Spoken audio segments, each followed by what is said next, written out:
दुर्धरं हृदय दौर्बल्यं त्यक्त्वोत्तिष्ठ परन्तप। अर्जुन, नपुंसकता को मत प्राप्त हो। क्या अर्जुन नपुंसक था? क्या आप पुरुष हैं?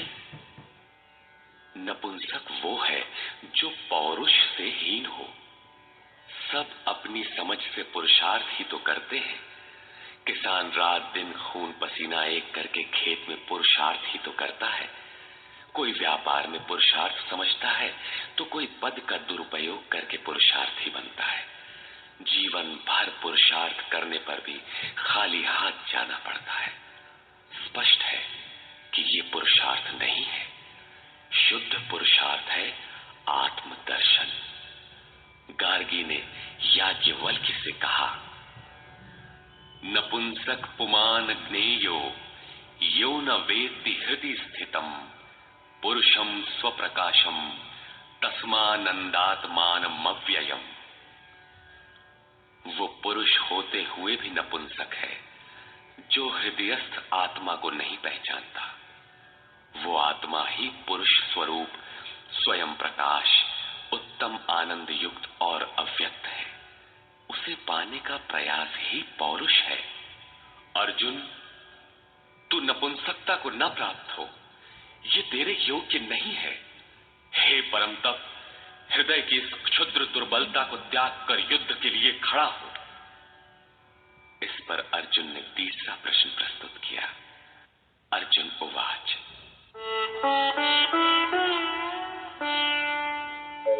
कथं भीष्ममहं संख्ये द्रोणं च मधुसूदन इषुभिः प्रतियोत्स्यामि पूजार्हावरिसूदन।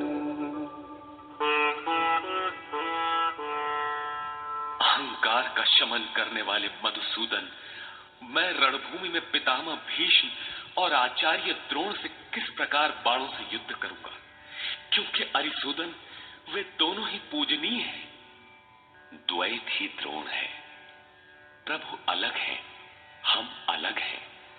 द्वैत का ये भान ही प्राप्ति की प्रेरणा का आरंभिक स्रोत है। यही द्रोणाचार्य का गुरुत्व है। भ्रम ही भीष्म है। जब तक भ्रम है तभी तक बच्चे, परिवार, रिश्तेदार सभी अपने लगते हैं। अपना लगने में भ्रम ही माध्यम है। आत्मा इन्हीं को पूज्य मानकर इनके साथ रहता है कि ये पिता हैं, दादा हैं, कुलगुरु हैं इत्यादि।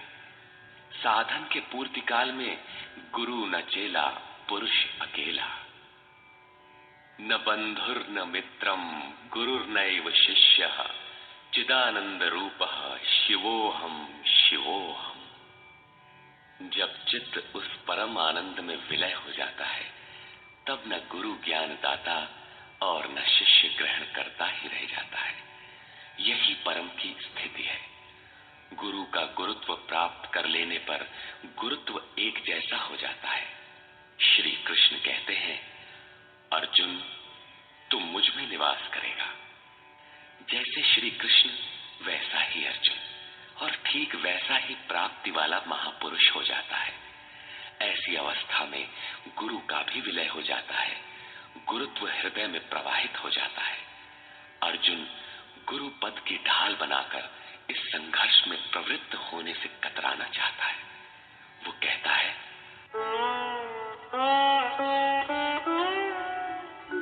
गुरून् हत्वा हि महानुभावान् श्रेयो भोक्तुं भैक्षमपीह लोके हत्वार्थकामास्तु गुरूनिहैव भुञ्जीय भोगान् रुधिरप्रदिग्धान्। इन महानुभाव गुरुजनों को न मारकर मैं इस लोक में भिक्षा का अन्न भी श्रेयस्कर समझता हूं। यहां भिक्षा का अर्थ उदर पोषण के लिए भीख मांगना नहीं, बल्कि सत्पुरुषों की टूटी फूटी सेवा द्वारा उनसे कल्याण की याचना ही भिक्षा है। अन्नम ब्रह्मेति व्यजानात्, अन्न एकमात्र परमात्मा है, जिसे प्राप्त करके आत्मा सदा के लिए तृप्त हो जाता है, कभी अतृप्त नहीं रहता। हम महापुरुषों की सेवा और याचना द्वारा शनैः शनैः ब्रह्म पीयूष प्राप्त करें, किंतु ये परिवार न छूटे, यही अर्जुन के भिक्षान्न की कामना है।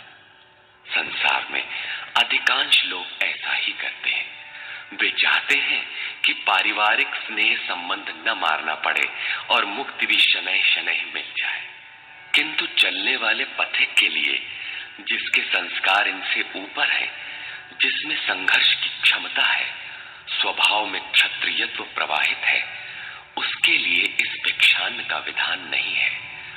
स्वयं न करके याचना करना भिक्षान्न है। गौतम बुद्ध ने भी मध्यम निकाय के धम्म दायाद सुत्त में इस भिक्षान्न की आमिष दायाद कहकर उसे हेय माना है, जबकि शरीर यापन से सभी भिक्षु थे। इन गुरुजनों को मारकर मिलेगा क्या?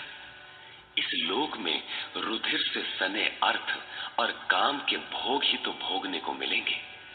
अर्जुन कदाचित सोचता था कि भजन से भौतिक सुखों की मात्रा में अभिवृद्धि होगी। इतना संघर्ष झेलने के बाद भी इस शरीर के पोषक अर्थ और काम के भोग ही तो मिलेंगे। वो पुनः तर्क देता है,